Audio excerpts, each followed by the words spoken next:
Dans 7 à 8 ce dimanche 3 juillet, un membre de la famille Jubillard rapporte les menaces de mort qu'aurait proféré Cédric Jubillard à l'encontre de son épouse Delphine, toujours portée disparue. Près de 2 ans après les faits, le mystère de la disparition de Delphine Jubillard reste entier. Est devenue l'infirmière de 33 ans après avoir quitté son domicile de Cagnac-les-Mines dans le Tarn, dans la nuit du 15 au 16 décembre 2020.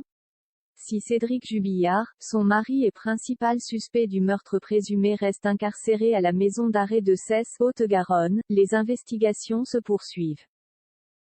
En dépit de l'absence d'aveu de l'époux mis en cause, et du manque de preuves concrètes permettant d'affirmer que ce dernier est impliqué dans la disparition de la mère de ses enfants, ses multiples mensonges sèment le doute quant à son innocence.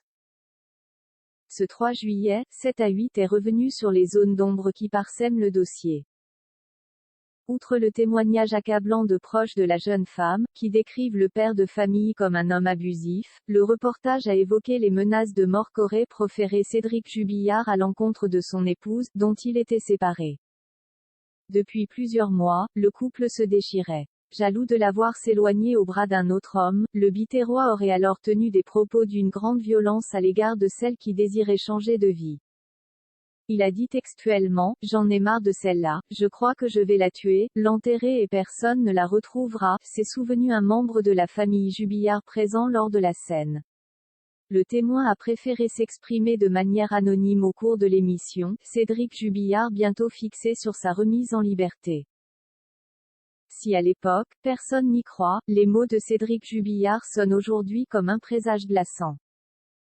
Toutefois, le comportement du peintre plaquiste de profession ne suffit pas à prouver sa culpabilité. Là, il nous manque quand même un élément matériel indispensable, qui est d'avoir retrouvé la victime, a reconnu le criminaliste Roger-Marc Moreau, cité par France Info le 9 juin dernier.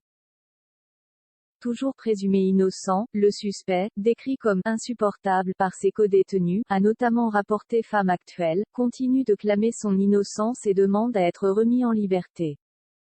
Comme l'a rappelé Sud-Ouest ce 3 juillet, ses avocats contestent le renouvellement de son mandat de dépôt pour 6 mois, prononcé par un juge des libertés et de la détention du tribunal judiciaire de Toulouse le 13 juin dernier. La décision de la Cour d'appel de Toulouse devrait être connue ce lundi 4 juillet.